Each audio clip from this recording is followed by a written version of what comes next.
What will you do when your money works for you? Welcome to the Tech Girl Financial Podcast with your hosts, Victor and Kim Gaxiola. In today's episode, Victor and Kim explore college education planning and how you can prepare for the rising cost of education without sacrificing your retirement. From the home office in California, here is Victor and Kim. Welcome back to the Tech Girl Financial Podcast. I'm Victor Gaxiola, and joining me today is Kim Gaxiola. It's good to be here. It's good to be here, and this is an exciting time of year because we are in the tail end of May, approaching June, and what's happening these days? You see everything on your Facebook feed is nothing but graduations and prom pictures. Kids, and so many activities revolving around kids these days. So it's an exciting celebration, especially when you see these. I love watching this, especially on Facebook or on Instagram. You see all these people that we know are kids that we remember when they were little. Yeah. And now cap and gown, and they're getting their diplomas. And in some cases it's high school, in other cases it's college, but all of it is, worthy of celebration. So today's podcast, we thought we should center around college education planning. So I know we're approaching the summer, but it's never too early to start saving.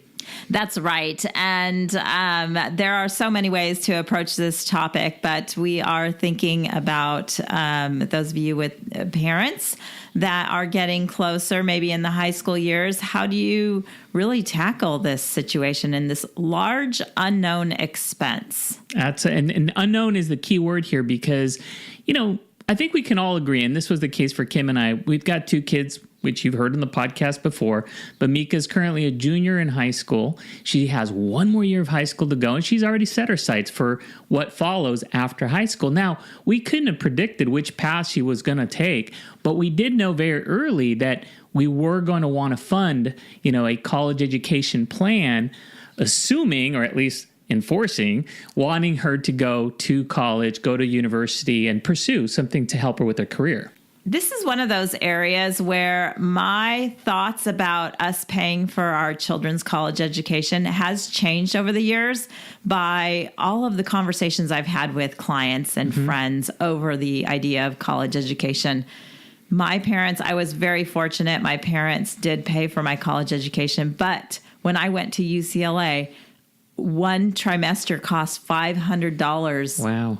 And by the time I graduated, it was $1,500, but still that was a great education for a very low price. Mm-hmm. And so I always thought, I wanted to do the same thing my parents did for me. However, that was based on a different price in time, right? Mm-hmm. And so, looking at these kids and how they've grown up and just teaching them the value, and also looking at colleges and how crazy and out of control pricing has become, I think there's I think it needs to be a partnership between parents and children coming up with the right value in their college education. So no longer is it the day where, the kids can just say, hey, I want to go to Stanford. And if I get in, just, me as a parent should say, hey, that's great. I'm so proud of you. You got into Stanford and I'm paying at all costs for your education. I don't agree with that anymore. That's an interesting take. And I think I would agree with you. I see how expensive it is to go to college, and it's more than just paying for the tuition, but it's the books, it's the living expenses, it's everything that comes with it.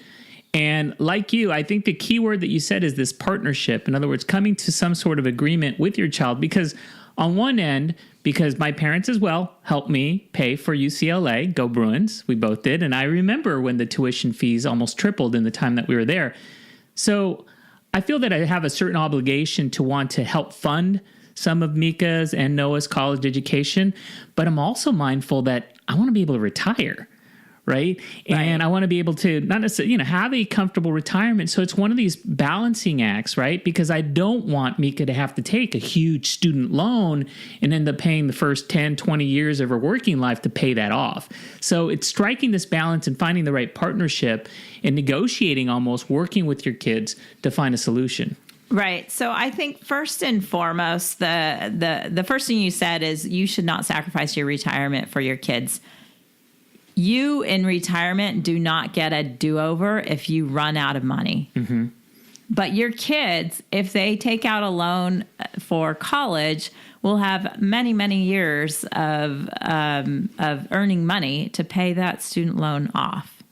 And so, first and foremost, you should always make sure your retirement is funded. And then whatever you have after that is what you can budget for your kids. So don't even think about this unless you've done the retirement planning for yourself to say, I'm going to be fine in my retirement. I can afford to give some money to my kids. And then once you give that money to your kids, how much do you give to them? If you've tackled this from the, backwards in terms of preparing for your retirement first and then figuring out what you can pay for college, then your funds are not as, you don't have as many funds because you've earmarked your retirement funds first. Right. And I think that that's really important. And then once you come up with how much money you could actually pay for a college education for all of your kids, whether it be 1 or 3 or 4, then you need to have that conversation with your kids. So, typically I advise my clients, we come up with a number together as what they can afford to give to each kid.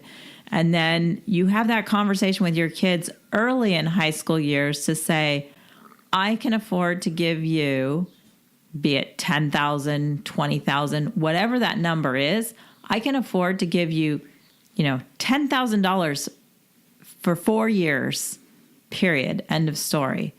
And anything else that your college education is going to cost is on you. And I tell you, the reason why you do that early on is because then kids can think about, how much money do I want to spend? How much money do I want to go into debt just to receive a college diploma? And it may actually help them in the determination as to which school they go to, because if they're pursuing a specific career, yeah, you might get the name brand and saying, I'm going to go to Stanford. But there may be other schools, that are less expensive, they're not private, where they can get, a great diploma and pursue a career without necessarily needing to spend as much money as they would. So it puts a little bit of a responsibility in the search, for what would be an appropriate college or university to go to. Right. And I think that the kids should understand that when they're applying for college. I think that they need to be held accountable for the choices that they make and, supported by their parents and by an education in what that means if they take out student loans. But, some kids just feel like they need to go to college because they do. To get a great job, you have to have a college education. However, a lot of times it's just to have a college diploma. It's just an entry into a good job, but it's not your end all be all of how much money you're going to make over your lifetime. In which case, it's really important for kids to understand that they don't need to go into debt $100,000, $200,000 just to get a diploma, because sky's the limit with whatever diploma they have, no matter where it came from, to move forward and to, have a great career when you're done. And I would say that in my experience, and this is, in a work experience, and having had, the opportunity to work with people who have gone to a bunch of different universities, that talent will trump, the university that you went to. Right. From the standpoint that if you've got a, software developer that went to Cal and paid, California residents fees to go to that college versus let's say a software developer that went to Stanford or some other specialty school, when it comes to being able to do the work, it's unlikely there's going to be too much difference based on the diploma that you have. I mean, and I might be putting that out there and I might be completely incorrect, but at least from my experience, really the only time that the diploma and that degree really matters is maybe that first job. And that's it, because after that, it's about experience and it's about talent. Right. And, I'm going to go back and think about the people in our lives that we know that have done extraordinary without a college degree. They immigrated here from another country and were able to do really good things. And I think that dream is still alive. Now, I'm still preaching that my kids need to go to college because I think it's important for them to have that diploma. Right. But it doesn't matter to me as much where it comes from, because I know it's going to be their drive, their ambition, their leadership skills, and their talent that is going to make them get farther in life. It's not where that diploma came from. I mean, sure, that may help you. By all means, it may open a lot more doors if you have it from Stanford than you have it from, another unknown name school. But it doesn't mean that you still can't get to the same place. And if you have the motivation, the drive, and the skills and all that, you will still get there.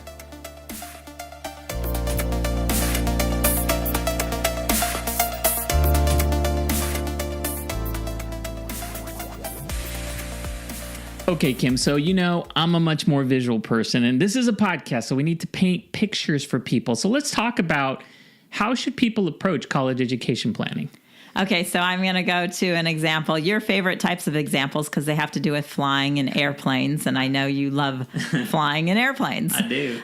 So at the beginning of every flight, when they go over the safety instructions, what do they say about the mask that you're supposed to put on in case of turbulence? Oh, you mean the oxygen mask in case of an emergency? Oxygen mask will drop from the top. They say put your mask on first before assisting another person. Exactly. Put your mask on first before assisting your kids that need help. And that is so hard for a parent to do. They want to first go, especially the moms. We're so nurturing that we want to immediately go and help our kids out before we think of ourselves. But you're not going to be able to help that kid out if you don't help yourself out first. And so the same thing applies to funding college education, because if you run out of money in your retirement, guess who has to bail you out? Well, I'm not counting on the government, so I'd be looking at my kids. You're looking at your kids. And, you're looking at having your kids have to, if you need long-term care, which, 50% of us will, you're looking at having to ask your kids to spend, $10,000 in today's terms, maybe a month to pay for your health care. That's super stressful on them when they have families of their own and have their own expenses to worry about. So you need to help yourself first. You need to take care of yourself first, and then go into financing for your kids. So not having, let's say, a finite amount of money, and you've got an income, so you come home with your paychecks, right? You put them and saying you've got that money. And so from a visual standpoint, I think that what you're saying is, okay, you set the amount aside to pay your overhead expenses, and then you've got a little bit for an emergency fund. Then you got another one, which is big, which is for retirement savings. So a little smaller than that, I guess, would be the college education, which is kind of sidelined to the retirement planning. Right. And so that's where, we can go into cash flow, and I may bore everybody and put them to sleep. And I don't really want to do that. But I would say, you have to work with, it is really good to work with a financial professional that can really put all these questions to top of mind, make sure that your retirement planning is done, and then figure out with your budget, with the excess cash that you have, that you're available to save, what's that going to look like when your children are going to be going into college? Let them forecast how much that will be. And how do you know how much it's going to be unless you're investing it in certain types of accounts that will allow you to grow it more than what a savings account won't grow for you. Right, especially with the interest rates we're seeing today. Well, and you're not alone either. If you're fortunate enough, and we've been fortunate from the standpoint that grandparents can also contribute to assist, the education of their grandchildren. Right. So we've done a lot of things in the past. You remember for certain birthdays, sometimes we just moved the checks from the grandparents when they were young into our 529 plans, which is a great place to save for college. Not the only place, but one of a good ways to save. And because we figured when they were young, they didn't need any more toys, any more clothes, and they're never going to know where that money is anyways. Little do they know. I just prefer to stick it in their 529 accounts. And that's what we really did when they were young. And that did help. And then, we took from our own cash flow and we added to those accounts. We continue to adding to those accounts. Fortunately, I have my own business, which allows me to hire Mika. And, she's on my payroll. She does work for us. She's the announcer on all of these podcasts at the beginning, and we're training her to do more of the podcast work for us. But that also allows us to be able to give her an income, which we can save for college. So that's really a nice thing for self-employed.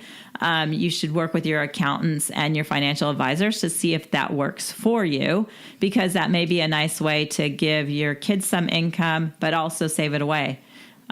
So, we save that money for Mika for her college education. So what you're saying, and I think that this is the important point to take away, is that there are multiple strategies and approaches that you can take when it comes to funding college education savings. Right. And the point here is that it's exploring that unique situation for everybody, depending on, where they are and how much they've saved for retirement, to really arrive at what will be the best medium by which we can save for college. And have you had those conversations with the kids, if they're old enough, to get an understanding of what they're trying to pursue, and what colleges would be appropriate for them. And based on that, how much can you expect to pay? Because one thing that you had said earlier, which I think, which really is an important thing, is, here is an expense that could be a big unknown. You don't know how much it's going to be. Right. You can estimate how much it's going to be based on, what college they go to. And there's some great online calculators that can help you with that. So I think the important thing is really having those conversations, working with the financial professional to work it out based on how it suits your own financial plan. Right. And change that unknown to a known. Right. Give it a number and have some control over the situation. I see too many times parents take this, hope attitude. I hope she picks the cheap one. But, chances are she could want to go to the private school because her boyfriend's going to that school. Or, what? Hold up. Seriously, it could happen. Oh, no. And so we want to make sure that parents do have some strings attached to these college, funding strategies. So number one, I would say, that's really important. The second thing I would say is to start early. The sooner you do this, the better. So whatever ways you're going to fund this in the early years, you have time as your best friend, and the sooner you get that money saved and invested, the better off you're going to be. But in the later years, know that you still have some flexibility. So if you're listening to this and you are and your kids are in high school and you're like, I have nothing left to do, there are still things that you can do. And it comes from the planning, not only on how much are you going to save, but there may be things that you can do with their tax professional to make your, to help you when you're filling out those FAFSA forms. Mm-hmm. Think about, what income is coming in, and perhaps if there's a way that you can defer income, sometimes you can, if you have your own business, or there's a lot of creative tools out there to look at when you're planning for kids' college education, all in the name of filling out those FAFSA forms. And as always, you're not alone in this journey. We as parents with kids of our own know what you're going through, certainly understand what it takes to prepare. And so we've actually got on the website, the Tech Girl Financial website, an entire section under the Smart Learning Library that is dedicated to college financial planning for parents and students, where we have a number of different articles that go through things to consider and ways to prepare. And Kim, do you want to tell them a little bit about something that they can download? It's actually available on the show notes. Yeah, so we have a parent-student agreement. And what it does is go through, it's a contract. So you remember we did a contract for our kids for their cell phones to make them accountable and for them to understand that it's not a given that they have this cell phone. There are certain things that they have to do in order to be able to use those cell phones. Mm-hmm. And so, this is another type of contract where you can have with your children. And as when they're going off to college, you want to download this form and talk about all the expenses on there, because it's going to be from books to tuition payments to room and board to, all the different expenses that come with college. And you sit down and you as a parent can determine what you as a parent are going to pay for and what is going to be paid for by the student, what your expectations are there for them. So we want to be transparent with students. We want to make sure they understand everything involved in this, in the cost of going to college, and making sure that they know how to be responsible with their money. So whether your child is graduating kindergarten, 8th grade, high school, right? All these are worthy of celebration. And if it ultimately is leading towards going to college, whether it's 2, 4, 6 years or advanced, you need a plan. And so here are a number of different resources that you can use to assist you with the conversation. But more importantly, it's really a conversation and a negotiation with your child. But you need to look at how it fits over your overall financial journey and your plan for your own retirement and the goals that you set for yourself. Right. And parents, I urge you to remember who's in control of this conversation. It is your conversation to have. It is your funding of this. And so you need to be supportive and excited for your student, but you also need to set some limits upon what you can and cannot pay for.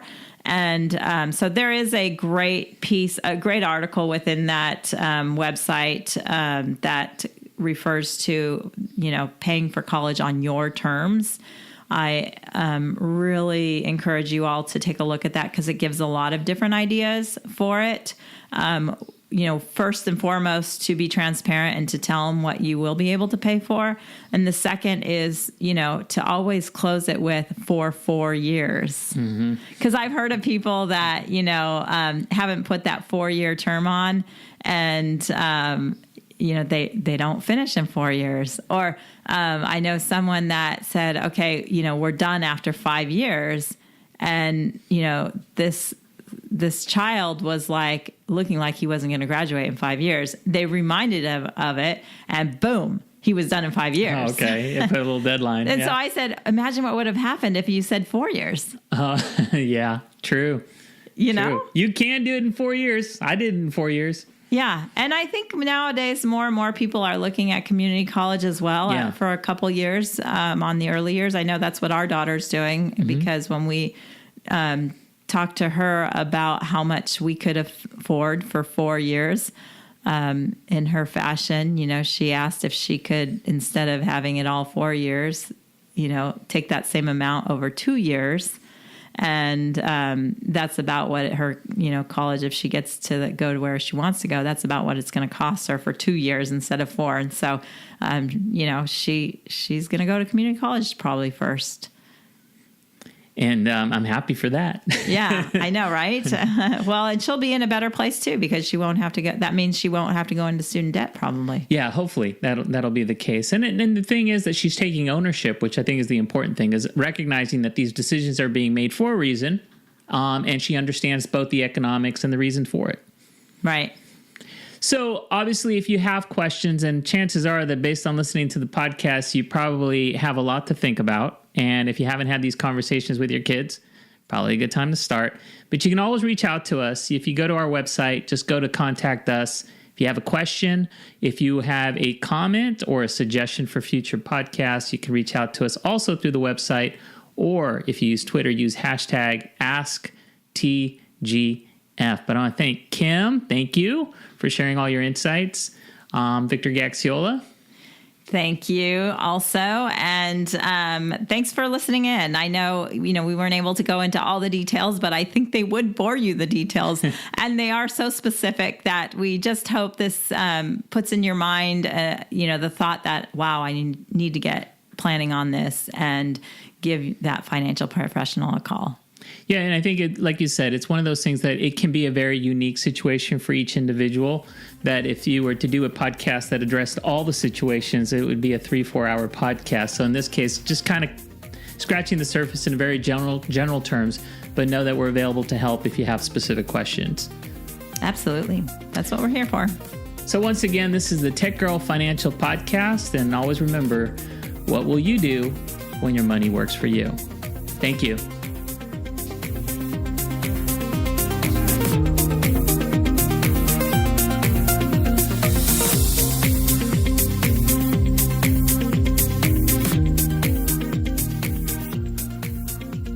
If you have questions, comments, or suggestions for future shows, please send an email to victor@techgirlfinancial.com or join the conversation on Twitter using the hashtag AskTGF.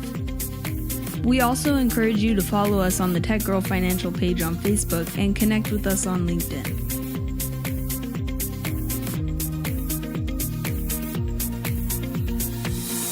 Securities offered through registered representatives of Cambridge Investment Research, Inc., a broker-dealer member FINRA SIPC. Investment advisory services offered through Cambridge Investment Research Advisors, a registered investment advisor. Tech Girl Financial and Cambridge Investment Research, Inc. are not affiliated companies.